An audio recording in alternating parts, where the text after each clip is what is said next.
Dick Mills, manufacturing sound effects at the BBC's Radiophonic Workshop. I'd better slow this down a bit. Oh, that's much better already. It's quite frightening. I'll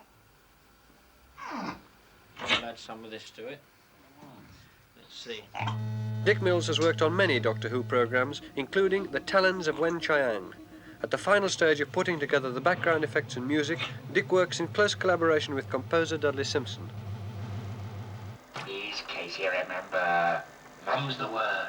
A video cassette recording of the programme is used to plan the music track. And we've got some footsteps up there, Clive, coming along behind him. And the music builds up and up. Director David Maloney, explaining what's wanted. Music. Stop it there. That's it. The only thing is that I thought that if I do have music over his footsteps, you may not hear his footsteps prominently enough. Well, what do we do about it?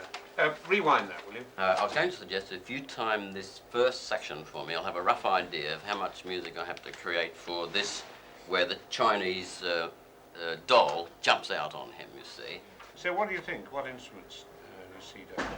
Well, Dick mentioned the cello. I was thinking of the cello mixed with the marimba. And we're going to use car springs for when he jumps out, you know, goes zing like that. Well, there've been, I counted them the other day, there've been 7 producers of Doctor Who in 13 years. And so I'm the 7th. And I've been doing it for nearly 3 years now. The current cost of a half-hour episode is something just under £20,000. The numbers of people involved vary, obviously, but if you take a program which has some filming, but mainly studio, it could be anything up to 100, 150 people. Makeup, the visual effects department, costume department, and the set designer are very actively involved in solving problems which wouldn't normally be posed by another program. So you have a greater degree of planning and perhaps a greater number of people involved in those areas. Much too light. Can they be dipped and dry by 2 o'clock? Ask Wardrobe to do it, they might be able to do it for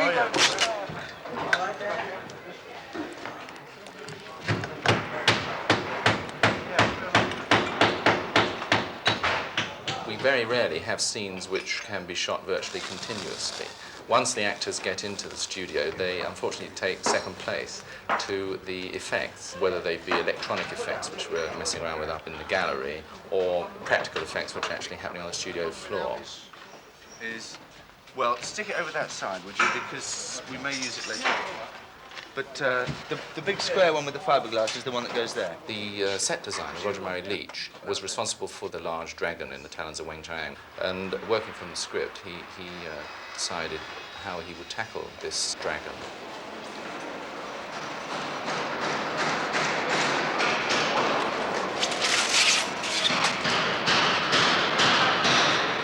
The first sketch he showed me was drawn on the back of a cigarette packet. And in fact, that was very near what we ended up with. He then obviously scaled it up and produced a better drawing. And then he worked with a freelance sculptor who actually worked on it 150 hours non-stop to get it ready for the studio. You're on a knife edge. You can fail so easily. You know in comedy when you fail because people don't laugh. We know very quickly if we failed because you just need one component in the program, one small design element like a monster mask or some particular effect, model filming or something, just to go wrong, and you've failed, you've destroyed the illusion.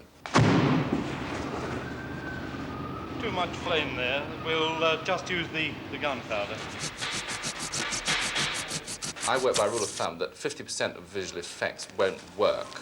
The reason is that every visual effect is an experiment. Quite often a visual effects designer is being asked to do something which he's never done before. And of course when there is pressure of time, this is when it becomes difficult in the studio. Going to be a bang!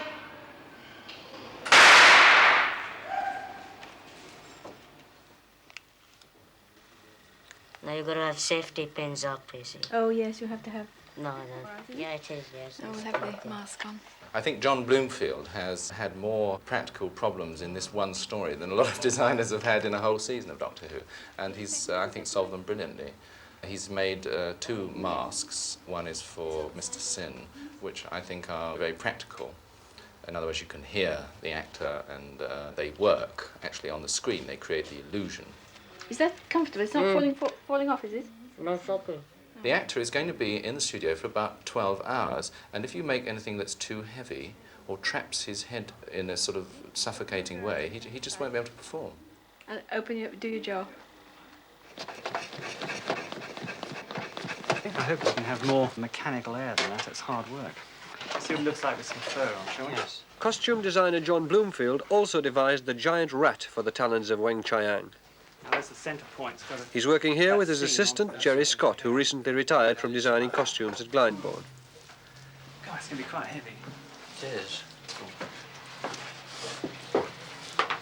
I haven't gone too long at the tail. We've got too long a piece. When we decided we were going to tackle a rat, we thought we would solve it by a number of ways. One way would be to actually have real rats in a model sewers, which we will use certain shots of.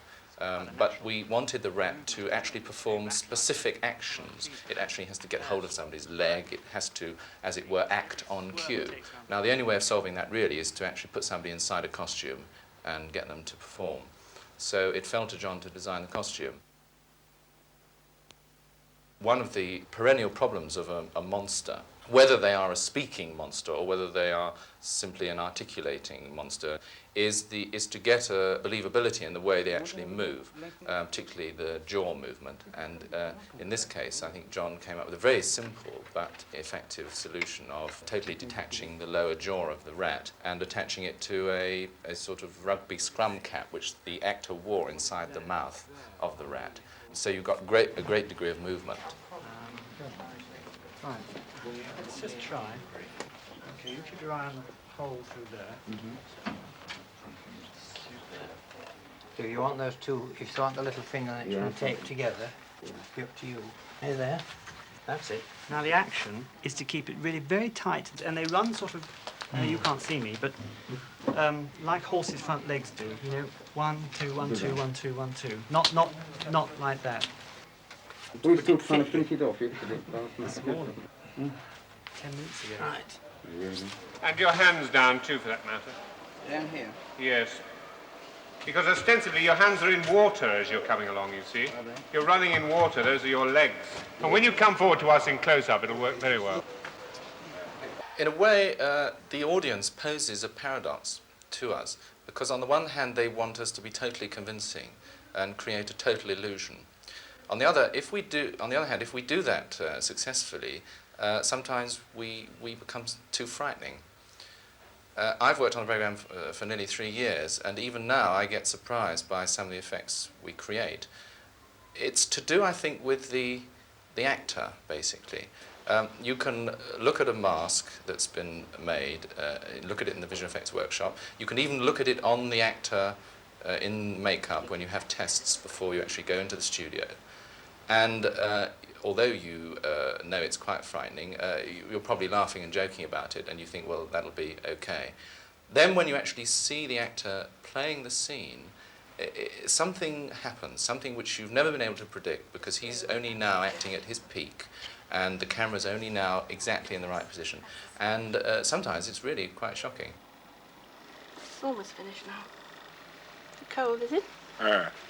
Only on 2 occasions have I had to actually edit out sequences which I thought were too frightening, but I did have to. Actor Michael Spice played the part of Weng-Chiang. It took about 15 minutes to get an imprint of his face.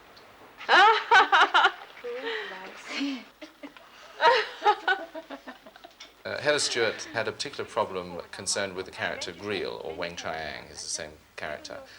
There is a sequence in the script which calls for Leela to rip his mask off, and we see his distorted face beneath it.